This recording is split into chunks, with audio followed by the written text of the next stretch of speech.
2012 সালে মেয়াদ শেষ হয়ে গেছে। আমি কি ভুল বলতেছি নাকি? আপনি একটু পড়েন তো।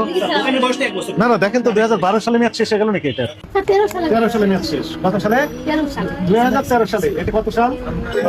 10 বছর কোথায়, 12 বছর হয়ে যাচ্ছে। কয় মিনিট হবে এখানে? 10 মিনিট, তাই না?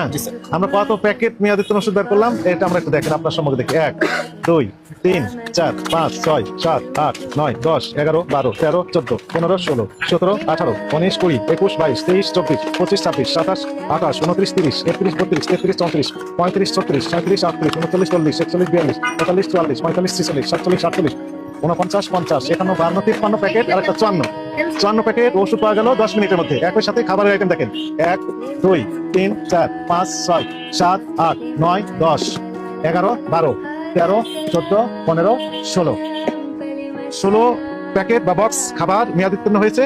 আর এখানে ওষুধ পেলাম কত বক্স? 54 প্যাকেট। 2013 সালে মেয়াদ শেষ হলো, আজকে 2025 সালে প্রত্যেকটা মেয়াদ উত্তীর্ণ ওষুধের জন্য আলাদাভাবে 50,000 অর্থদণ্ড অথবা 1 বছর কারাদণ্ড অথবা অভিদণ্ড হতে পারে।